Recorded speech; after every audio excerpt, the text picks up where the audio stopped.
Meu pai falava aqui semana passada da importância da igreja voltar às suas raízes bíblicas. E expressões dessas raízes são o Shabat, as festas bíblicas. Isso é raiz bíblica para o povo de Deus, não é restrita a Israel. Ele disse, Deus diz lá em Levítico 23, essas são as minhas festas, Moadei Adonai, as festas do Eterno, criadas para o seu povo. No meu entendimento, a igreja se considerava povo de Deus, mas eu acho que não se considera, porque ela não se considera herdeira dessas coisas, que foram criadas para o povo de Deus, judeu e não judeu. Meu pai dizia sobre essa herança do Shabat, né? E aí foi até publicado aí num site evangélico, e eu estava lendo lá os comentários, né?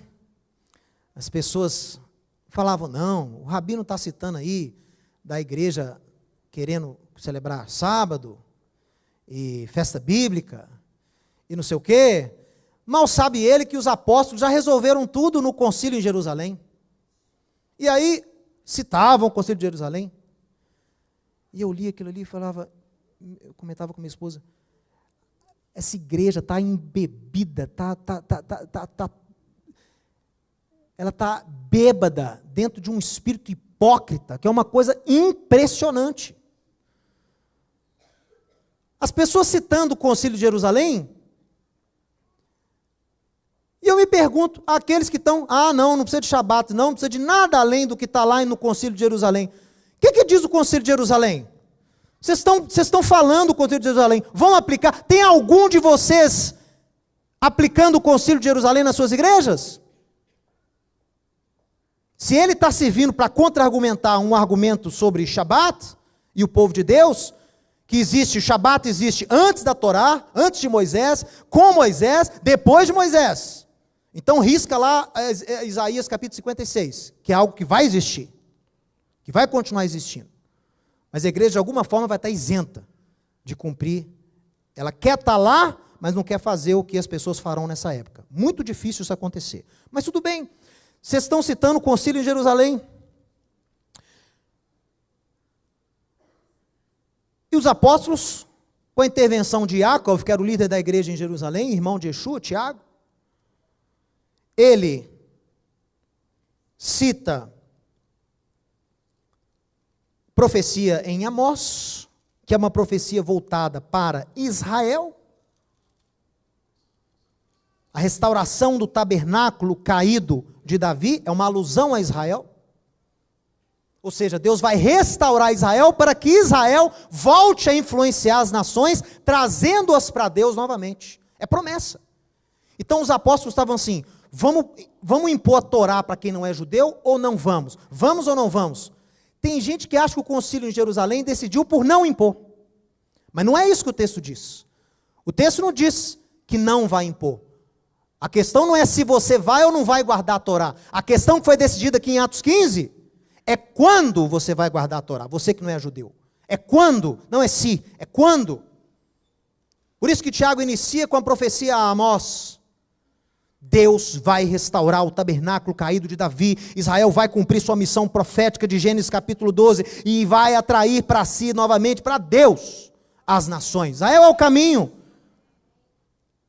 Por isso que Tiago inicia o argumento com a profecia, para embasar a decisão no aspecto profético. Israel vai ser restaurado e vai ser luz para as nações através de Yeshua. Portanto, meus amigos apóstolos, para que a gente impor algo sobre eles agora, se é uma coisa que que vai acontecer com eles? Só que para eles que não são de sangue judeu, para eles é um processo. Para nós, recebemos como responsabilidade. Para eles, é dádiva, é herança. Você não pode obrigar a pessoa a receber uma herança, pode? Você não pode. O judeu não pode escolher ser judeu. Você não escolhe ser circuncidado. Mas aquele que foi enxertado ao povo de Deus, através do Messias, ele tem a graça de Deus de poder o quê? Aplicar as coisas na sua vida no seu ritmo. Por revelação, por fé. Porque tanto para ele quanto para nós, se fizermos sem fé, não agrada a Deus. Olha Isaías capítulo 1.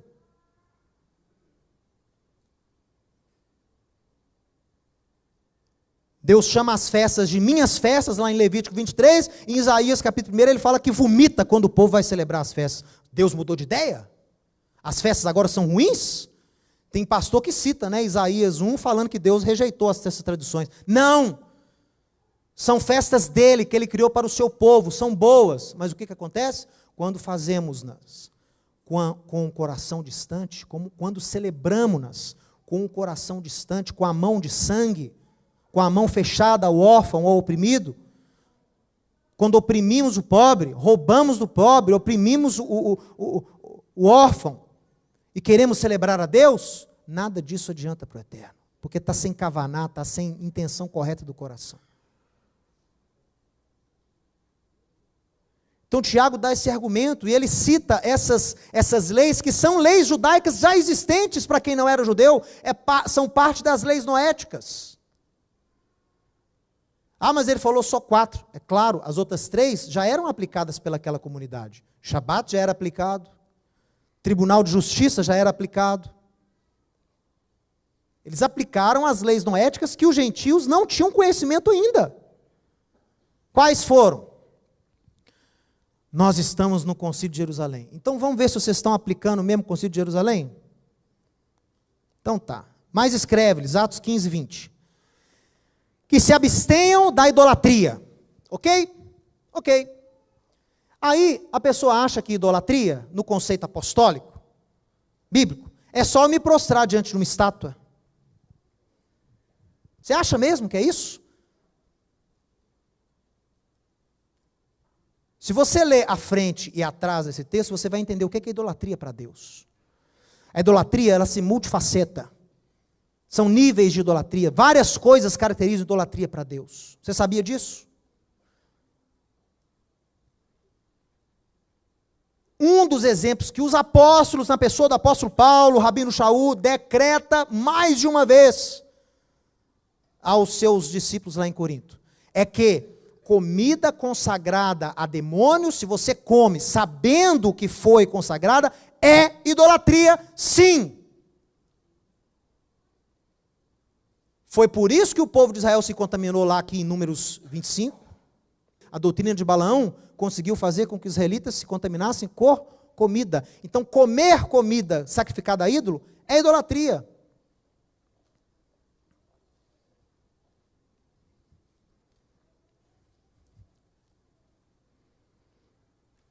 Reverenciar algo, atribuir divindade, reverenciar algo, como se fosse Deus, é idolatria.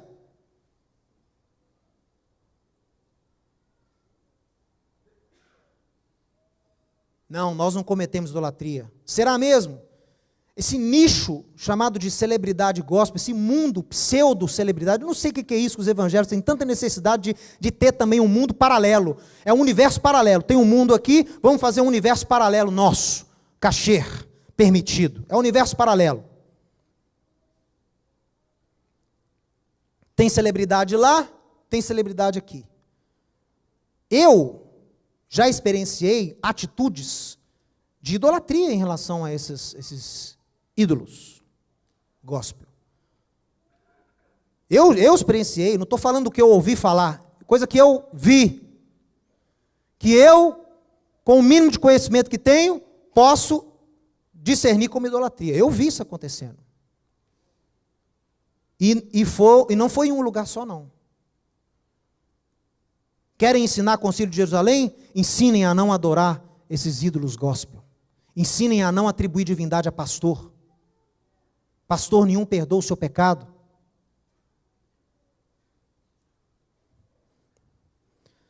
Ensinem que ele se afaste das relações sexuais ilícitas.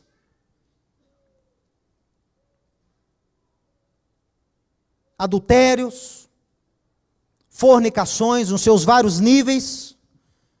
Será que a igreja chamada evangélica, que apregou que não precisa do Shabat por causa do Concílio de Jerusalém, está aplicando os ensinos de Concílio de Jerusalém? O povo está santo sexualmente a Deus? A liderança sexualmente está santa a Deus? Bobagem, né? Não existe pastor divorciado.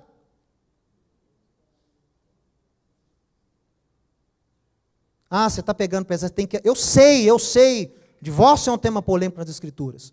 Mas do jeito que está hoje aí, nessa chamada igreja, perderam o controle, perderam as rédeas. Parece que está valendo tudo agora. Está pior do que nos dias de Yeshua. Nos dias de Yeshua, tinha rabino lá que atestava, o camarada levantava de manhã e não gostava de como a esposa levantou na cama, podia divorciar, o rabino dava carta de divórcio, dava o guete. As escolas rabínicas eram diferenciadas, né? Um rabino dava a carta assim, à torta direita, o outro era mais restrito. Hoje está pior. Ficam falando lá do legalismo do judeu, dos fariseus, esses pastores são muito piores que aqueles fariseus daqueles dias. Concedendo divórcio assim, sem critério algum. Sexo nas igrejas, juventude sem noção, sem referência sexual. É claro que tem gente aí tentando segurar a rédea, é claro que tem líderes sérios que eu conheço, e muitos mais que eu não conheço, que têm consciência disso. Mas no geral, está ruim, pessoal, está ruim. Concílio de Jerusalém neles. Nós acatamos o concílio. Então acatem. Continua aqui comigo. Da carne de animal sufocado. O que é isso? Se a igreja está debaixo das premissas do Concílio de Jerusalém, que viva segundo essas premissas. O que significa mandar o povo não comer carne de animal sufocado? O que você come do animal quando você sufoca-o? Você abate o animal sufocando e come a carne dele. O que você está comendo com isso? Sangue. Carne de animal sufocado significa o quê? A proibição apostólica, conforme o mandato de Deus, antes da Torá e durante a Torá, de ingestão de sangue. Antes da lei, Noé, Deus proíbe comer o sangue. Durante a lei, Deus proíbe comer o sangue. Depois da lei, os apóstolos proíbem comer sangue. Me fala, quem dos pastores que me argumenta, me contra-argumenta, falando que não precisa guardar Shabat, que guarda o Concílio de Jerusalém, qual desses ensina na sua igreja que o crente não pode ingerir sangue? Frango ao molho pardo, chouriço. Vocês estão cumprindo o Concílio de Jerusalém? Ou acham que estão cumprindo? Ou estão usando o Concílio de Jerusalém para não guardar aquilo que Deus criou para vocês, para vos santificar? Quer cumprir o concílio? Cumpra-o! Passe a ensinar às suas igrejas restrições alimentares, que é apostólico, é Atos 15. Você come sangue, você desrespeita o autor da vida, a vida está no sangue, você desrespeita o autor da vida, você ingere sangue, você se contamina espiritualmente. E também se abster do sangue. Puxa, Mateus, sangue 2 vezes? Não, meu irmão. Os elementos sangue é no mandamento da carne sufocada. Quando diz aqui sangue, é uma alusão à violência, assassinato. E lembre-se que Yeshua trouxe esse entendimento a vocês, gentios. Que assassinato não é só você tirar a vida de uma pessoa. Assassinato, segundo a Torá, é muito mais. Quem fala mal de alguém está assassinando. Quem denigre o irmão está assassinando. Quem presta falsa acusação contra um irmão, um líder, está assassinando o líder. Tudo isso é forma de assassinato na Bíblia. Mas que bom que os evangélicos estão todos guardando essas leis de Concílio de Jerusalém, e então eu não tenho que me preocupar. Ninguém fala mal de ninguém, nenhum líder fala mal de ninguém, não tem brigas entre pastores famosos. A gente não vê isso.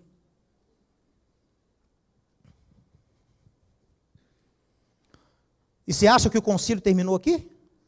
Todo mundo adora terminar aqui, né? Por que ninguém lê o verso 21 do Atos 15? Que faz parte do concílio. Por quê? Primeiro, porque ele é muito judaico. E aqui vai falar de Moisés, de lei e de sábado. Não pode. Vamos parar, melhor parar no 19. Melhor parar no 20, desculpa. Não entra no 21 não, porque nós vamos jogar tudo por água abaixo. Vamos ler? Vocês estão no Concílio de Jerusalém? Então aplica o Concílio de Jerusalém. Porque Moisés tem em cada cidade, Moisés quer dizer lei, tá? Moisés é um sinônimo de lei. Porque a lei tem em cada cidade, desde os tempos antigos, os que o pregam nas sinagogas, onde é lido todos os sábados. Para que Tiago, cheio do Espírito, vai decidir essas 4 ordenanças e depois vai dar uma frase dessa, para encerrar, fechar com chave de ouro? O que você acha? Não precisa ser teólogo para entender. É contextualização, interpretação de texto. Para quê? Porque essas 4 eram o mínimo que você não judeu tem que mudar no seu comportamento para ter comunhão com os santos. Mínimo. E seria o mínimo que os apóstolos iriam exigir de você, e que eu, como judeu, exijo de você que não é judeu aqui nessa casa. Porque os apóstolos ensinaram em determinar, isso é mandamento. O que está aqui, eu exijo de você, porque eu sou cobrado de Deus. O que for além disso, amigão, é por sua conta. E risco. Os apóstolos não proíbem você acrescentar mais leis para aprimorarem a sua vida. Eles deixam você o quê? Livre. Meu amigo, quer aplicar mais? Quer entender mais? Vai estudar. Ah, mas eu não posso ir na sinagoga da minha cidade, porque lá não aceitam quem não é judeu. Então vem na Hatzion, aqui é aberto. Aqui é sinagoga sem barreira. Aqui pode entrar quem não é judeu. Por quê? Porque aqui é ensinada a Torá, para você que não é judeu. Você que está buscando, você quer aplicar o Concílio de Jerusalém, vem aqui aprender a Torá. Não é isso que ele está falando aqui? Moisés não está sendo ensinado todo sábado? Vem num sábado aqui. Quer aplicar o Concílio de Jerusalém? Traga a sua igreja aqui, para aprender a Torá aqui, ó. Sábado de manhã. Vou construir outro mezanino aqui, outra galeria, nós vamos derrubar isso aqui, fazer um outro prédio aqui se os crentes, se os evangélicos decidirem cumprir o Concílio de Jerusalém como eles atestam cumprir, eu tenho que derrubar esse prédio e fazer outro. Porque Moisés é ensinado em cada sinagoga todo sábado. Eu sei que lá eles não vão conseguir ir, vem para cá. Aqui eu recebo você. Nós temos que acabar com essa hipocrisia. Isso é hipocrisia, pessoal. Hipocrisia religiosa. Isso é o que a religião faz com o homem. Por isso que eu falo, nós não estamos aqui defendendo religião. A religião afasta o homem de Deus. Nós estamos aqui defendendo uma fé, um relacionamento, uma vivência com o nosso Deus, com seus princípios. O maior inimigo da fé chama-se religião. Seja ela qual for. Eu estou falando aqui de igreja evangélica porque foi o ataque que nós recebemos aqui. Mas eu estendo a isso à religião judaica também. Ou a outras religiões cristãs. Há hipocrisia nesses meios todos. Por quê? Porque há cinismo, porque há religiosidade e legalismo.